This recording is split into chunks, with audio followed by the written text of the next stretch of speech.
Hi friends, ಇವತ್ತಿನ ದಿನ ನಾವು ಎಕ್ಸೆಲ್ ಒಳಗಡೆಗೆ 5 ಶಾರ್ಟ್ಕಟ್ ಕೀಸ್ ಅನ್ನ ಹೇಳ್ತಾ ಹೋಗ್ತೇನೆ. ಹೌದಾ, ಇಲ್ಲಿ ಕೊಟ್ಟಿರುವಂತಹ ಡಾಟಾ ಅನ್ನ ಈ ತರ ಸೆಲೆಕ್ಟ್ ಮಾಡ್ಕೋಬೇಕು. ಕಂಟ್ರೋಲ್ ಶಿಫ್ಟ್ ಅಂಡ್ ಡಾಲರ್ ಇದೆ ಅಲ್ಲ, ಈ ಸಿಂಬಲ್ ಅನ್ನ ಕ್ಲಿಕ್ ಮಾಡಿದ್ರೆ ಅಲ್ಲಿರುವಂತಹ ಡಾಟಾ ಡಾಲರ್ ಆಗಿ ಕನ್ವರ್ಟ್ ಆಗುತ್ತೆ. ಓಕೆನಾ?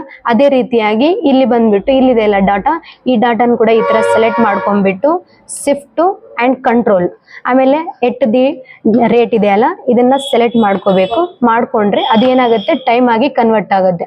ಓಕೆನಾ? ಅದೇ ರೀತಿಯಾಗಿ ಇಲ್ಲಿ ಥರ್ಡ್ ಇದೆ ಅಲ್ಲ, ಥರ್ಡ್ ಕಾಲಮ್ ಇರುವಂತ ಡಾಟಾನ ಕೂಡ ಸೆಲೆಕ್ಟ್ ಮಾಡ್ಕೊಂಡ್ಬಿಟ್ಟು ಕಂಟ್ರೋಲ್ ಶಿಫ್ಟ್ ಆಮೇಲೆ ಹ್ಯಾಶ್ ಟ್ಯಾಗ್ ಅನ್ನ ಯೂಸ್ ಮಾಡಿದ್ರೆ, ಓಕೆ, ಹ್ಯಾಶ್ ಟ್ಯಾಗ್ ಅನ್ನ ಕ್ಲಿಕ್ ಮಾಡಿದ್ರೆ ಇಲ್ಲಿ ಏನಾಗುತ್ತೆ, ಡೇಟ್ ಆಗಿ ಕನ್ವರ್ಟ್ ಆಗುತ್ತೆ. ಓಕೆ, ಅದೇ ರೀತಿಯಾಗಿ ಇಲ್ಲಿರುವಂತ ಡಾಟಾನ ಸೆಲೆಕ್ಟ್ ಮಾಡ್ಕೊಂಡ್ಬಿಟ್ಟು control shift still date still has ಅನ್ನ ಅಪ್ಲೈ ಮಾಡಿದ್ರೆ ನಾರ್ಮಲ್ ಡೇಟ್ ಆಗಿ ಕನ್ವರ್ಟ್ ಆಗುತ್ತೆ. ಅದೇ ರೀತಿಯಾಗಿ ಇದನ್ನ ಸೆಲೆಕ್ಟ್ ಮಾಡ್ಕೊಂಡ್ಬಿಟ್ಟು ಕಂಟ್ರೋಲ್ ಶಿಫ್ಟ್ ಪರ್ಸೆಂಟೇಜ್ ಅನ್ನ ಕ್ಲಿಕ್ ಮಾಡಿವಿ ಅಂತಂದ್ರೆ ಅಲ್ಲಿರುವಂತಹ ಡಾಟಾ ಪರ್ಸೆಂಟೇಜ್ ಆಗಿ ಕನ್ವರ್ಟ್ ಆಗುತ್ತೆ.